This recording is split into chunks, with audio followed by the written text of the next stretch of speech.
Hello students, manufacturing engineering 1 last લેક્ચરમાં આપણે જોયું મિકેનિકલ પ્રોપર્ટીઝ ઓફ મેટલ.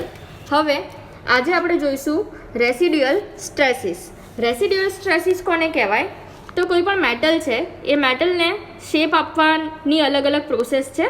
કઈ પ્રોસેસ છે? તો અલગ અલગ મશીનિંગ પ્રોસેસ થાય, કોલ્ડ વર્કિંગ થાય, હોટ વર્કિંગ થાય. કોઈ પણ મેટલ છે એને જોઈન કરવું હોય તો એની માટે આપણે એના ઉપર વેલ્ડિંગ કરીએ છીએ, બ્રેઝિંગ કરીએ છીએ, સોલ્ડરિંગ કરીએ છીએ. કાં તો મેટલ જે છે એ મેટલની મિકેનિકલ પ્રોપર્ટીઝ આપણે ચેન્જ કરવી હોય તો એના માટે શું કરીએ છીએ? આપણે એના પર હીટ ટ્રીટમેન્ટ પ્રોસેસ કરીએ છીએ. તો આ બધી અલગ અલગ પ્રોસેસ જ્યારે મેટલ પર કરવામાં આવે છે એ દરમિયાન શું થાય છે? તો એ મેટલમાં સ્ટ્રેસીસ રહી જાય છે. તો આ જે સ્ટ્રેસ છે એને શું કહીએ છીએ? આપણે રેસિડ્યુઅલ સ્ટ્રેસીસ કહીએ છીએ. ફરીથી રિપીટ કરું છું, રેસિડ્યુઅલ સ્ટ્રેસીસ કોને કહેવાય? તો કોઈ પણ મેટલ છે એ મેટલ પર આપણે શું કરીએ છીએ? અલગ અલગ પ્રોસેસ કરીએ છીએ. કઈ અલગ અલગ પ્રોસેસ કરીએ છીએ? તો એને શેપ આપવાની પ્રોસેસ. શેપ આપવાની પ્રોસેસ કઈ છે? તો કોઈ પણ મશીનિંગ પ્રોસેસ છે, કોલ્ડ વર્કિંગ છે, હોટ વર્કિંગ છે, પછી જોઈનિંગ પ્રોસેસ કરીએ એટલે કે વેલ્ડિંગ કરીએ, સોલ્ડરિંગ કરીએ. પછી મિકેનિકલ પ્રોપર્ટી ઇમ્પ્રૂવ કરવી હોય તો એની માટે શું કરીએ છીએ? એના પર આપણે હીટ ટ્રીટમેન્ટ કરીએ છીએ. તો જ્યારે પણ મેટલ પર આ બધી પ્રોસેસ કરવામાં આવે એ દરમિયાન શું થાય છે? તો એ મેટલમાં સ્ટ્રેસીસ રહી જાય છે. તો આવા જે સ્ટ્રેસીસ છે એને શું કહેવાય? રેસિડ્યુઅલ સ્ટ્રેસીસ કહેવાય. During manufacturing for shaping of metal as to change properties of metal, it is processed under machining, cold working, welding, heat treatment. After processing, still some stresses are there which called residual stress. બરાબર? કોઈ પણ metal છે એ metal પર જ્યારે આપણે અલગ અલગ process કરીએ છીએ તો એ પ્રોસેસ પછી શું થાય છે? એ મેટલમાં સ્ટ્રેસીસ રહી જાય છે. તો આવા જે સ્ટ્રેસ છે એને શું કહીએ છીએ? આપણે રેસિડ્યુઅલ સ્ટ્રેસ કહીએ છીએ. હવે નેક્સ્ટ આપણે જોઈએ ઇફેક્ટ ઓફ રેસિડ્યુઅલ સ્ટ્રેસીસ. જે રેસિડ્યુઅલ સ્ટ્રેસ છે એની અસરો શું થાય? કોઈ પણ મેટલમાં જ્યારે રેસિડ્યુઅલ સ્ટ્રેસ રહી જાય તો એ મેટલ પર શું ઇફેક્ટ થાય છે? તો એમાં સૌથી પહેલું છે residual stress improves corrosion resistance and fatigue behaviour. તો જ્યારે પણ મેટલમાં રેસિડ્યુઅલ સ્ટ્રેસ રહી ગયો હોય તો એના કારણે મેટલની કોરોઝન રેઝિસ્ટન્સ મતલબ કે કાટ અવરોધકતા અને ફટીગ બિહેવિયર છે એમાં શું થાય છે? સુધારો થાય છે. હવે સૌથી પહેલાં તો તમારા માઇન્ડમાં ક્લિયર હોવું જોઈએ કે કોરોઝન રેઝિસ્ટન્સ એટલે શું અને ફટીગ બિહેવિયર એટલે શું. કોરોઝન રેઝિસ્ટન્સ મતલબ કાટ અવરોધકતા અને ફટીગ બિહેવિયર એટલે શું? તો કોઈ પણ મેટલ પર જ્યારે રિપીટેડ લોડ લાગતો હોય ને તો એને આપણે ફટીગ કહીએ છીએ. બરાબર? તો રિપીટેડ લોડને કેટલું સહન કરી શકે છે એ શું થયું? એનું ફટીગ બિહેવિયર થયું. તો આમ આપણે એવું કહી શકીએ કે રેસિડ્યુઅલ સ્ટ્રેસના કારણે આ બે વસ્તુ મેટલમાં પોઝિટિવ બને છે. એટલે કે ફટીગ બિહેવિયર અને કોરોઝન રેઝિસ્ટન્સ શું થાય છે? સુધરે છે. એના પછી શું થાય છે? રેસિડ્યુઅલ સ્ટ્રેસના કારણે મેટલ પર શું બીજી ઇફેક્ટ થાય છે? During manufacturing of component measurement accuracy can not be possible and component can be twist after machining. મતલબ સેકન્ડ જે ટોપિક છે આપણો એના માપને લઈને છે.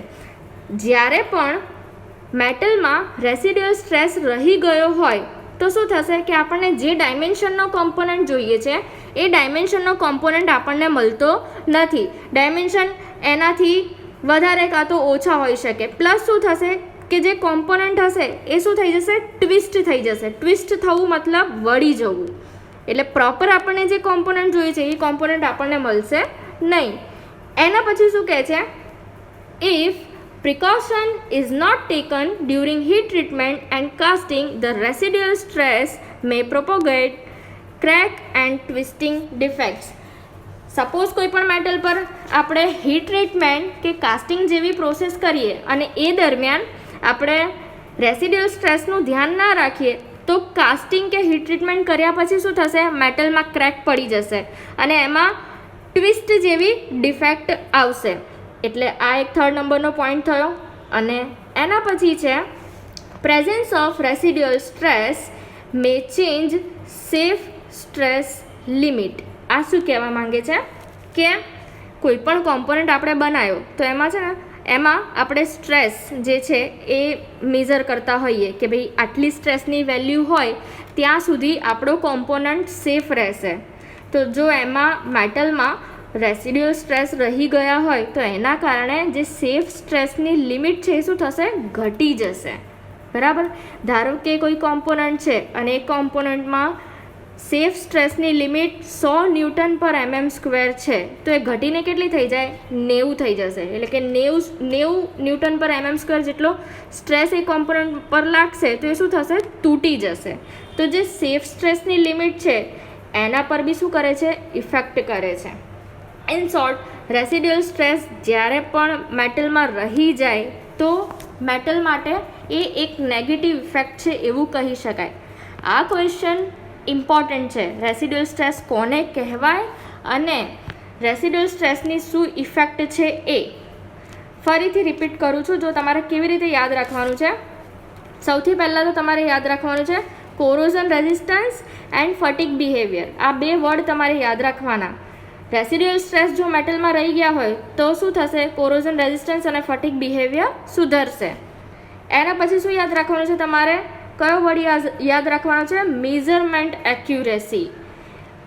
જો મેટલમાં રેસિડ્યુઅલ સ્ટ્રેસ રહી ગયો હશે તો શું થશે કે જે ડાયમેન્શનનો કોમ્પોનન્ટ આપણને જોઈએ છે એ ડાયમેન્શનનો કોમ્પોનન્ટ આપણને મળશે નહીં.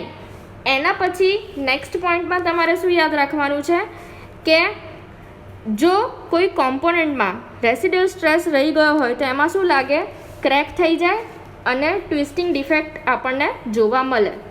આ પોઈન્ટને તમારે યાદ કઈ રીતે રાખવાનો છે, તો મેટલ પર જ્યારે આપણે હીટ ટ્રીટમેન્ટ પ્રોસેસ કરીએ છીએ, કાસ્ટિંગ જેવી પ્રોસેસ કરીએ છીએ અને ત્યારે આપણે જો રેસિડ્યુઅલ સ્ટ્રેસીસનું ધ્યાન રાખતા નથી તો એ મેટલ પર શું થાય છે, ક્રેક થાય છે.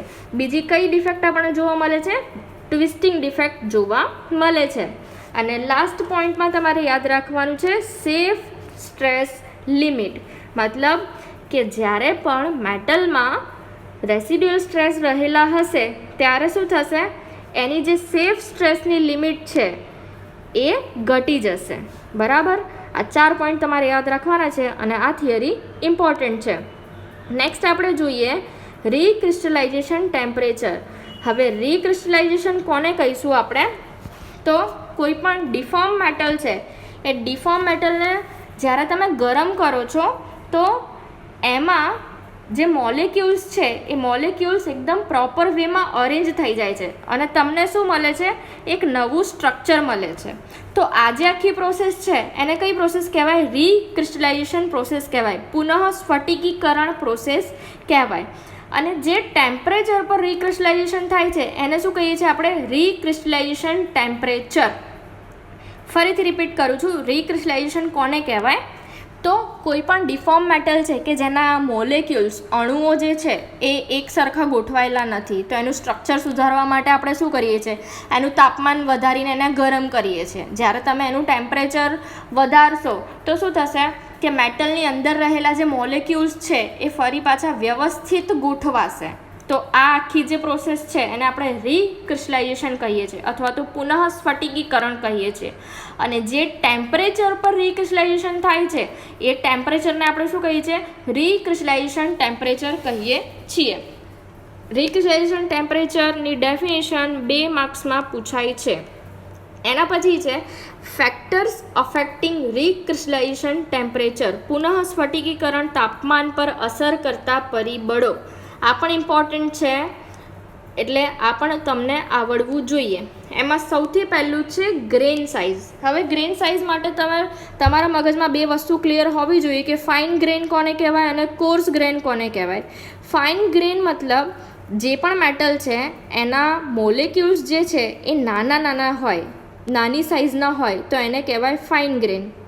અને કોર્સ ગ્રેન કોને કહેવાય, તો જ્યારે મેટલ જે છે એ મેટલના મોલેક્યુલ્સ મોટી સાઇઝમાં હોય તો એવું જે સ્ટ્રક્ચર છે એને કહેવાય કોર્સ ગ્રેન સ્ટ્રક્ચર. બરાબર. ફાઇન મતલબ નાની સાઇઝના કણો અને કોર્સ એટલે મોટી સાઇઝના કણો. ઓકે, હવે તમારે આ પોઈન્ટમાં શું લખવાનું, તો જ્યારે ફાઇન ગ્રેન સ્ટ્રક્ચર હોય એ ટાઈમે જે રીક્રિસ્ટલાઇઝેશન ટેમ્પરેચર છે એ કેવું હશે, નીચું હશે. અને જે કોર્સ ગ્રેન સ્ટ્રક્ચર હોય તો એની માટેનું રીક્રિસ્ટલાઇઝેશન ટેમ્પરેચર કેવું હશે, ઊંચું હશે.